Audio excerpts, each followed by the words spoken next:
ሰላም ጤና ይስጥልን የተከበራችሁና የተወደዳችሁ በዓለም ዙሪያ የምትገኙ የጣና ቴሌቪዥን ቤተሰቦች እንደምን ዋላችሁ? አክብሮታዊ ሰላምታችን በያላችሁበት የምድር ዳርቻ ሁሉ ይድረሳችሁ እያልን የህዳር 27 ቀን 2018 ዓ.ም የጣና ቴሌቪዥን ዜናችንን ይዘንላችሁ ቀርበናል። እስከ መጨረሻው አብራችሁን በመቆየት እንድትከታተሉን በአክብሮት እየጋበዝን የሰዓቱን ዜናዎች ርዕሶቹን አስቀድመን እናስደምጣችኋለን። ወሎ ላይ ፋኖ የተቀዳጀው ድል የብልጽግናውን የኮንክሪት ምሽግ የሰበረ ሲሆን ብልጽግና በተለመደ ጭካኔ ተግባሩ ገፍቶበት ንጹሃን ገርሏል። ከቆቦ እስከ ደላንታ የዘለቀው የፋኖ ተጋድሎ በቀዳሚነት የሚደመጥ ዜናችን ነው፣ ተሰሙታላችሁ። ሶስተኛ ቀኑን የያዘው የመተማው ትንቅንቅ ዛሬም ቀጥሎ ሲውል ፋኖ ታላቅ ድል ተቀዳጅቶበታል። ሁለተኛ ቀኑን የያዘው የጋይንቱ ተጋድሎና ለአንድ ወር የዘለቀው የስማዳው ውጊያም በዛሬው ዕለት የፋኖን የውጊያ አቅም ያሳዩ የግንባር ውሎች ናቸው። ሁሉም በዜናችን ዝርዝር የተሰናዳባቸው መረጃዎች ናቸው። የጉድ ቀን አይመሽም እንዲሉ የብልጽግናና የህወሓት መርህ አልባ ግንኙነት ለብልጽግናው ሰራዊት መታፈን ምክንያት ሆኗል። አንድ ሻለቃ በላይ የብልጽግና ሰራዊት በህወሓት ታጣቂዎች ታፍኖ ማስለቀቂያ ገንዘብ ተጠይቆበታል። ዜናችን ያስደምጣችኋል። ከባህር ዳር በቅርብ ርቀት የተደረገው ውጊያ ሆናዊ መረጃ ምን ይመስላል? የአማራን ህዝብ የሉና ትግል እንደ ሰጎን እንቁላል ጠብቀን መያዝ አለብን የሚለው የፋኖ መሪው በዕለቱ ያስተላለፈው መልእክትም በዜናችን ይደመጣል፣ ተሰሙታላችሁ። የወለጋ ሆናዊ ሁኔታ ከትናንቱም የከፋ ሆኗል። በምስራቅ ወለጋ ያንዣበበው ስጋት ምንድነው የሚለውንና በአሁኑ ወቅት በመላው ኦሮሚያ የሚገኙ የአማራ ተወላጆችን የማሳደዳቸው ቀዳሚው ምክንያት ምንድነው የሚለውን ዜናችን ያስደምጣችኋል። ሰዓቱ ሲደርስ ይቀርብላችኋል። የተወደዳችሁና የተከበራችሁ የጣና ቴሌቪዥን አድማጭ ተመልካቾቻችን እነዚህንና ሌሎች የግንባርና የትንታኔ ዘገባዎችን ይዘናል። እስከ ዜናዎቻችን ፍጻሜ ድረስ አብራችሁን እንድትቆዩ እየጋበዝን ወደ ዝርዝር ዜናዎቹ እናልፋለን።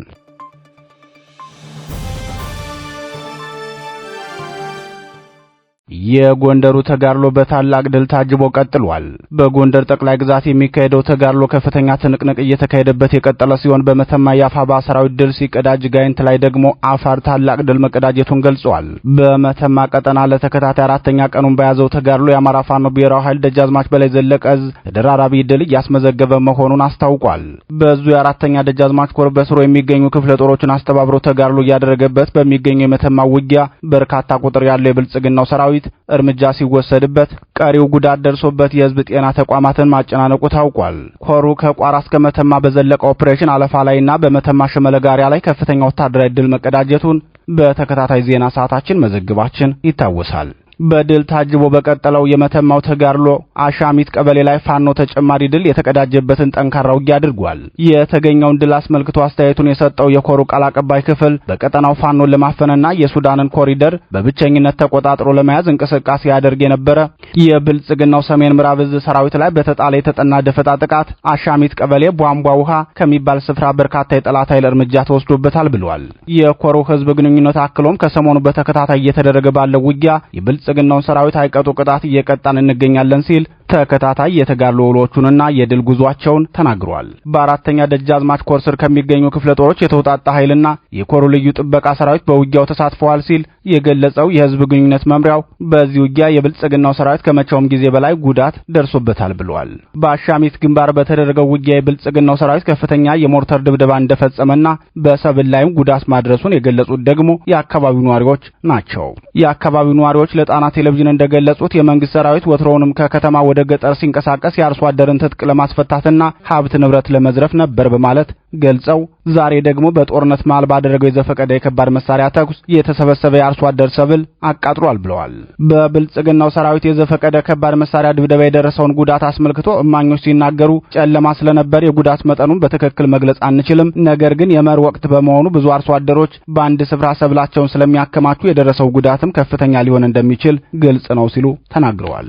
ይህ በእንዲህ እንዳለ በዚሁ ጎንደር ቀጠና በተካሄደ ተጋድሎ የአማራ ፋኖ ህዝባዊ ድርጅት ጎንደር ጠቅላይ ግዛት ዕዝ 206ኛ ከፍ ያለው ደሴ ኮር በብልጽግናው ሰራዊት ላይ ከፍተኛ ሰዋዊና ቁሳዊ ኪሳራ ማድረሱን አስታወቀ።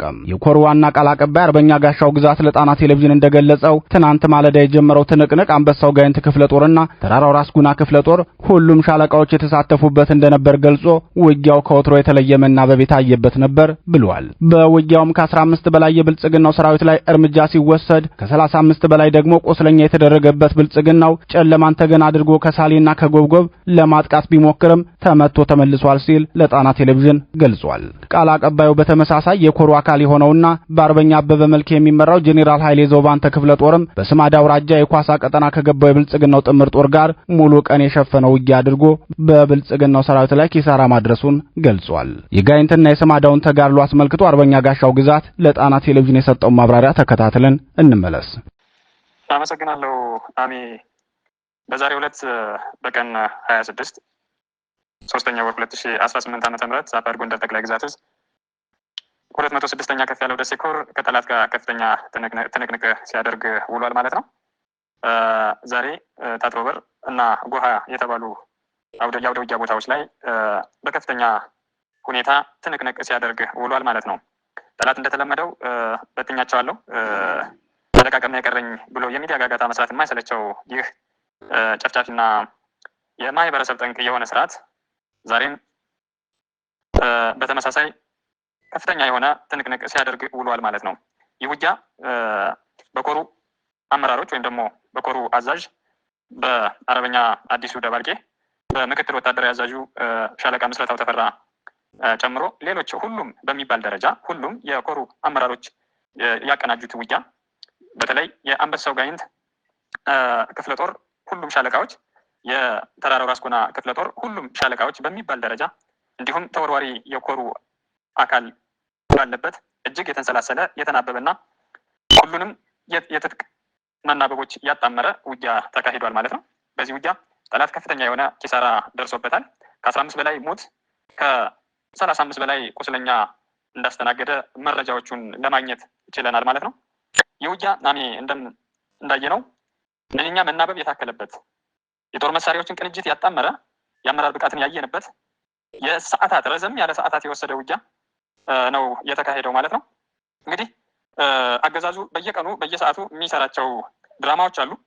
በተለይ ደግሞ ሰሞኑን ከተፈጠረው የማደናገር ስራ ወይም ደግሞ የጨረባ ድርድር በሰዓታት ልዩነት ውስጥ ከፍተኛ አስጨናቂ የሆነ ውጊያን በማድረግ ምን ያክል የወረደ ስርዓት መሆኑን ያየንበት ሁኔታ ነው ማለት ነው። በዚህ ቀጠና ከፍተኛ ዘመቻ ማድረግ ያልሰለቸው ይህ ስርዓት ዛሬም እንደ ትናንት ነው ተመቶ ከፍተኛ ኃይሉን ኪሳራ አስተናግዶ ተጨማሪ ኃይል ከጎብጎብና ከሳሊ መጥቶ ይህ ኃይል የጨለማ ተገንን ጭምር ተጠቅሞ ለመደምሰስ በተወሰነ መልኩ ተርፏል ማለት ነው። ነገር ግን ጠላት እንደ ትናንት ነው ዛሬም ብትንትኑ እየወጣ እየከዳና እየቆሰለ ከፍተኛ ኪሳራውን በማስተናገድ ላይ ይገኛል ማለት ነው።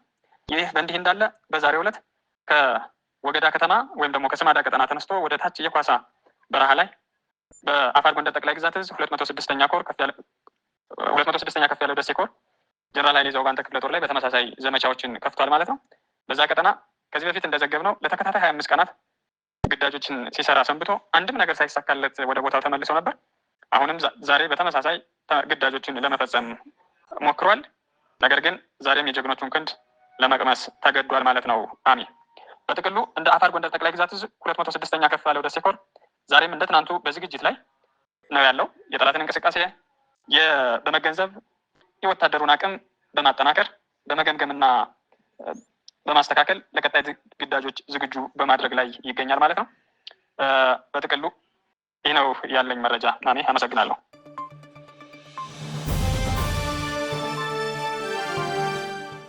የብልጽግናው ሰራዊት ኮንክሪት ምሽግ ተሰበረ።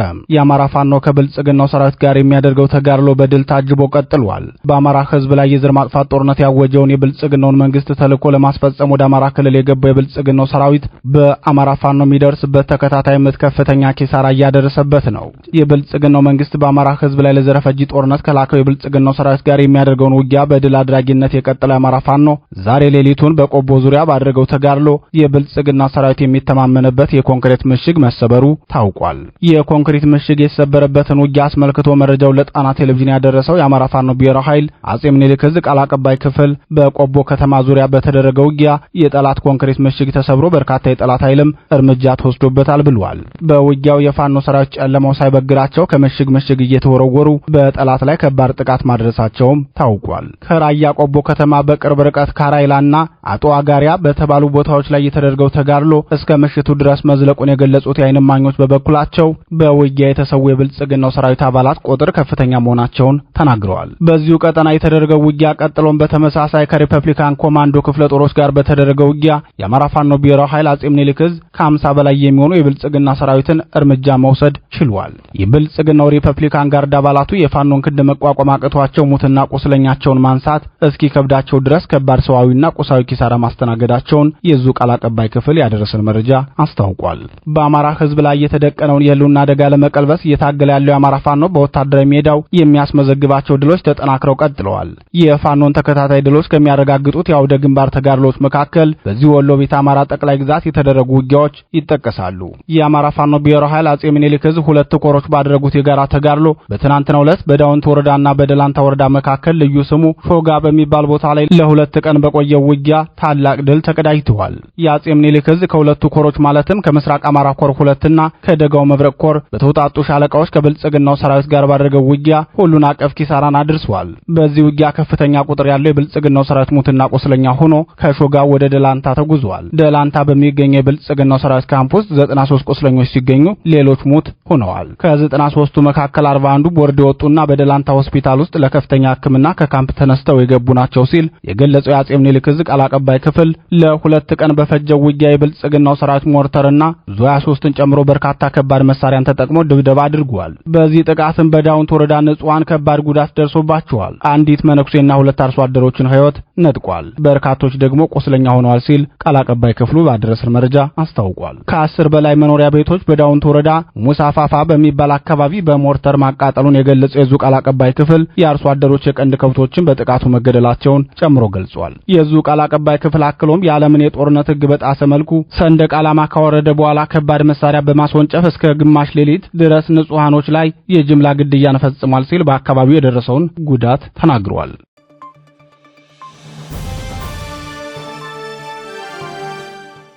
የብልጽግናው ሰራዊት በህወሓት ታጣቂዎች ታገቱ። በአማራ ህዝብ ላይ ወረራና ጦርነት ለመክፈት በዝግጅት ላይ የሚገኘው ህወሓት የብልጽግናውን ሰራዊት ማገቱ ታወቀ። የህወሓት ታጣቂዎች የብልጽግናውን ሰራዊት ማገታቸውን ተከትሎ ከፍተኛ መነጋገሪያ ሆኗል። ለጣና ቴሌቪዥን ከስፍራው የደረሰው መረጃ እንደሚያመላክተው ቁጥራቸው በውል ያልታወቁ የብልጽግና ሰራዊት አባላት በህወሓት ታጣቂዎች ታፍነው ተወስደው ገንዘብ እየተጠየቀባቸው ነው ብለዋል። የጠለምትና አካባቢው ነዋሪዎች ስለ ሁኔታው ሲገልጹ እኛን ለመጠበቅና ሰላም ለማስከበር ተመድቦ በድርቅና ረሃብ ምክንያት ችግር ውስጥ ከገባው የጠለምት ህዝብ ላይ ግብር የሚቀበለው የፌዴራል መንግስት አሁን ደግሞ ለታጋች ወታደሮቹ ማስለቀቂያ ገንዘብ ለመለመን ተገዷል ብለዋል። ከ30 ዓመት በላይ የዘለቀ ስቃይ ውስጥ ገብተናል የሚሉት የጠለምት ወረዳ ነዋሪዎች አክለውም በዚህ 5 ዓመት ውስጥ መጠነኛ የነጻነት አየር መተንፈስ ችለን ነበር። አሁን ግን ከ5 ዓመት ወዲህ በአይነቱ የተለየ አዲስ ክስተት በአካባቢያችን ተከስቷል ብለዋል። ይህ አዲስ ክስተት የተባለውም የህወሓት የአራ መሬት ታጣቂዎችና የብልጽግናው ሰራዊት በጥምር በአካባቢው የሚፈጽሙት የተቀናጀ የተናበበ ጥቃት ነው። የአካባቢው ነዋሪዎች አስተያየታቸውን ሲቀጥሉም ጠለምት ሰላምና ልማት ከራቃት ቆይታለች። ከወራት በፊት በመንግስት ስራና በንግድ ስም የገቡ የህወሓት የመረጃና ደህንነቶች ደግሞ አማራነትን ያቀነቅናሉ የተባሉ ሰዎችን ነበር እያፈኑ ይወስዱ የነበሩት በማለት የጠለምት ህዝብ በአንጻራዊነት ተጎናጽፎት የነበረውን ነጻነት ብልጽግናና ህወሓት ተቀናጅተው እየነጠቋቸው መሆኑን ገልጸዋል። የሰሞኑ ክስተት የጠለምትን ህዝብ በእጅጉ ያስገረመ ነው የሚሉት ነዋሪዎቹ ህግ ያስከብራል የተባለው የብልጽግናው ኮማንድ ፖስት ወታደሮች ከነሙሉ ትጥቃቸው በህወሓት ታጣቂዎች ያለምንም ጦርነት ታግተው በመወሰዳቸው እንኳንስ ለሀገር ሊሆኑ ይቅርና ራሳቸውን መጠበቅ አለመቻላቸው አስገራሚ ሆኗል ብለዋል። በጠለምት አውራጃ ዲማ ወረዳ ሲንቀሳቀሱ የነበሩ የብልጽግናው ሰራዊት አባላት ከአንድ ዓመት በፊት በአማራ ክልል ርዕሰ መስተዳድር በምክትል ጠቅላይ ሚኒስተሩ በምክትል ኤታማዦር ሹሙና በሰሜን ጎንደር ዞን ዋና አስተዳዳሪ ትብብር ተከዜን ተሻግረው በመጡ በህወሓት ታጣቂዎች ታፍነው መወሰዳቸውን የገለጹት የዓይን እማኞች ታጣቂዎቹ ወደ ትግራይ ክልል መሻገራቸውን አረጋግጠናል ሲሉ ተናግረዋል።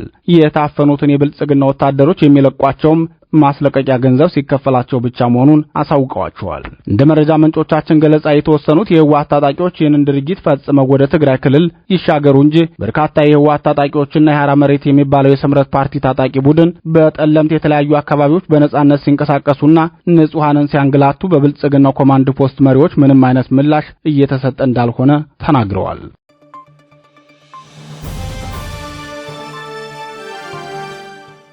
ከባህር ዳር በቅርብ ርቀት ብርቱ ውጊያ ተደረገ። የአማራ ፋኖ ብሔራዊ ኃይል ደጃዝማች በላይ ዘለቀ ዕዝ ሜጀር ጄኔራል ቫንታባት አንደኛ ኮር ከባህር ዳር በቅርብ ርቀት በሚገኙ ፎግራ ወረዳ ቀበሌዎች ብርቱ ውጊያ ማድረጉን ምንጮች አስታወቁ።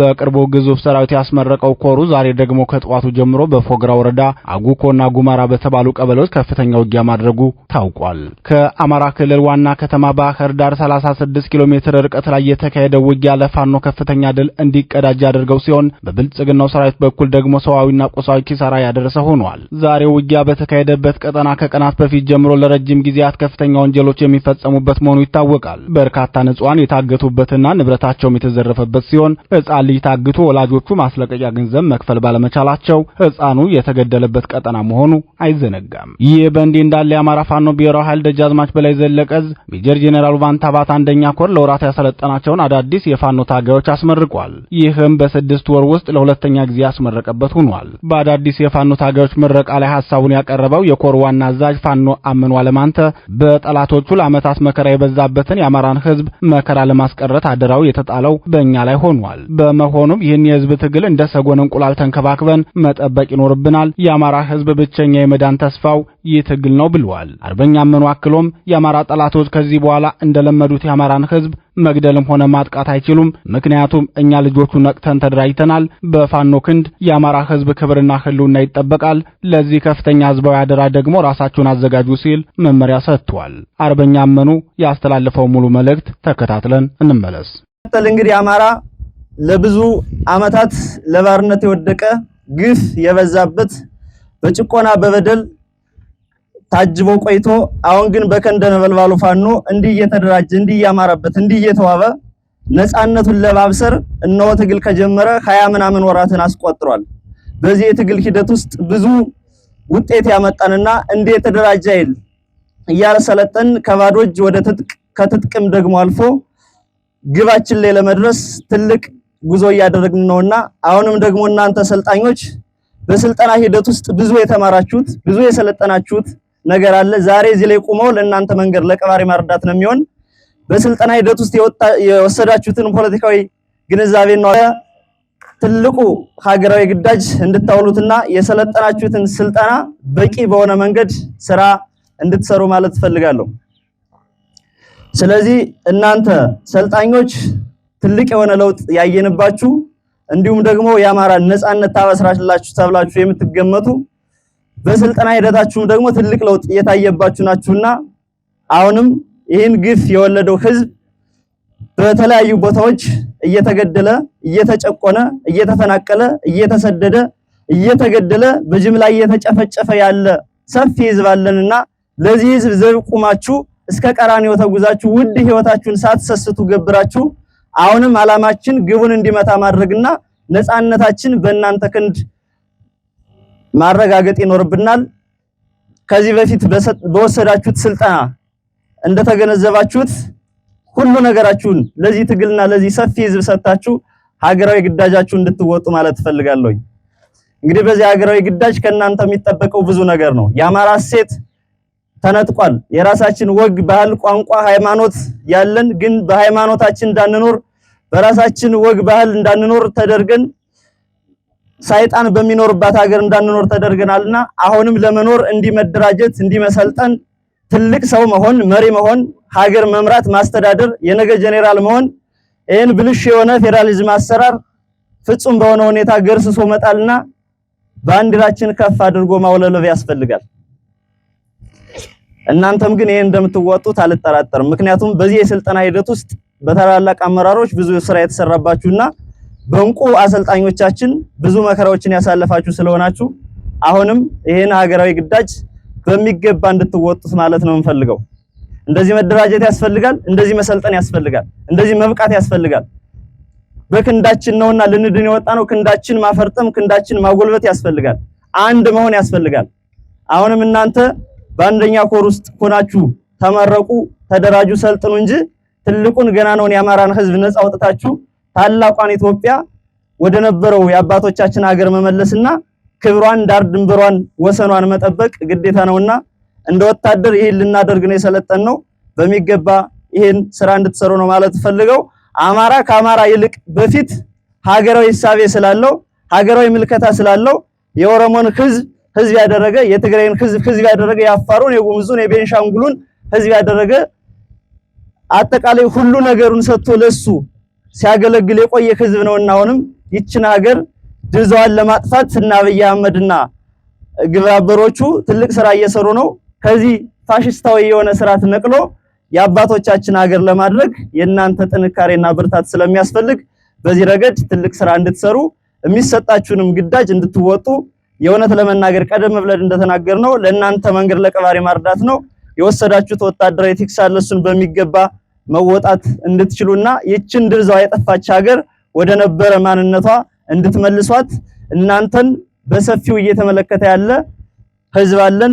እሱን ህዝብ እንድትታደጉ በታሪክ አጋጣሚ የትግል በእኛ እጅ ስለወደቀ ደግሞ እንደ ሰጎን እንቁላል ተንከባክበን ይሄን ትግል እጃችን ላይ ስለወደቀ በደንብ ጨብጠንና እስከ ቀራኔው ተጉዘን ነፃ እንድንወጣ ነው ማለት እንፈልገው።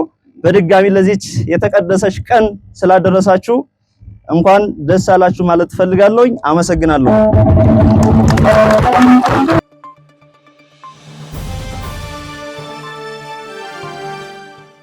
በወለጋ ስጋት አንዣቧል። የብልጽግናው ስርዓት በምስራቅ ወለጋ ዞን ጊዳያና ወረዳ ከፍተኛ ቁጥር ያለው ሰራዊቱን በማስገባት በንጹሃን ላይ ስጋት መፍጠሩን የአካባቢው ነዋሪዎች ተናገሩ።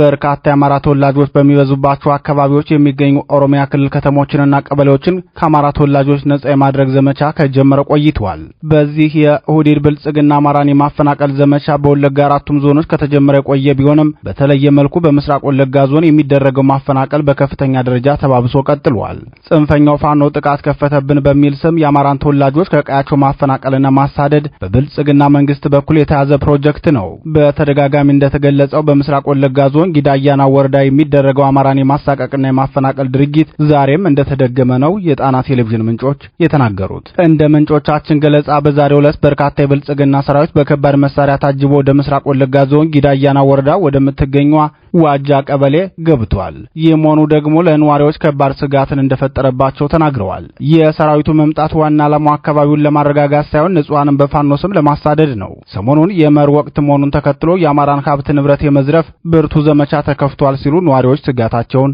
ገልጸዋል። በግንቦት ወር መጨረሻ ላይ ይካሄዳል ተብሎ በብልጽግናው መንግስት ሰፊ ዝግጅት የተያዘለት ለሰባተኛ ዙር ምርጫ በኦሮሚያ ክልል የሚገኘውን አማራን ማጽዳት የፖለቲካ ካፒታል ማካበቻ አድርጎ ወስዶታል። የአማራን ንብረትና ሀብትን በመቀማት እንዲሁም መሬታቸውን በመውረስ ለአካባቢው ወጣቶችና ለኦነግ ሰራዊት በማደል ምርጫውን ለማካሄድ ያቀደው የብልጽግናው ስርዓት በሁሉም የኦሮሚያ ክልል ዞኖች የሚገኙ የአማራ ተወላጆችንና የኦርቶዶክስ ሃይማኖት ተከታዮችን በከፍተኛ መጠን እያሳደደ ይገኛል። ከወራት በፊት በተጠናከረ መልኩ የተጀመረው የወለጋው ወንጀል በቅርቡ ደግሞ በአርሲ ዞን በጅማና ሐረርጌ ዞኖች ተጠናክሮ ቀጥሏል። በሸዋ ጠቅላይ ግዛትም በደቡብ ምዕራብ ሸዋ በይፋ በግልጽ አማራን የማፈናቀል አዋጅ በወረዳው አስተዳዳሪ ሲነገር ተሰምቷል። ዛሬም በምስራቅ ወለጋ ዞን ጊዳያና ወረዳ የተፈጠረው ክስተትም ከሌሎች ጊዜዎች በበለጠ መልኩ አስጨናቂ እንደሆነባቸው የአካባቢው ነዋሪዎች ገልጸዋል። ቀደም ሲል እንደተገለጸው ወቅቱ የመኸር ወቅት መሆኑ ደግሞ የማፈናቀልና የማሳደድ ወንጀሉ እንዲበረታ ያደርገዋል የሚሉት የአካባቢው ነዋሪዎች ታዝባችሁ ከሆነ ላለፉት 7 ዓመታት ከወለጋ የተፈናቀሉት ወገኖቻችን አንድም በሰኔ ወር ነው ወይም ደግሞ በህዳርና በታህሳስ ነው። ሁለቱ ወቅቶች የተመረጡበት ምክንያት ደግሞ የአዝርት ወቅትና የሰብል መሰብሰቢያ ወቅቶች በመሆናቸው ነው ሲሉ ተናግረዋል። በወለጋ አራቱም ዞኖች በተለይም ከአማራ ክልል ጎጃም ጠቅላይ ግዛት ጋር በሚዋሰነው ምስራቅ ወለጋ ዞን የብልጽግናው መንግስትና የኦነግ ሰራዊት በቅንጅት የሚፈጽሙትን ወንጀል አስመልክቶ በተከታታይ መረጃዎችን ማጋራታችን ይታወሳል። ከወለጋ ዞኖች የተፈናቀሉትን አማራዎች ደግሞ ብአዴን በተፈናቃዮች መጠለያ ካምፕ በመግባት አስገዳጅ የሚሊሻና መከላከያ ምልመላ በማድረግ ሌላ ግፍ እንዳደረሰባቸው ይታወቃል።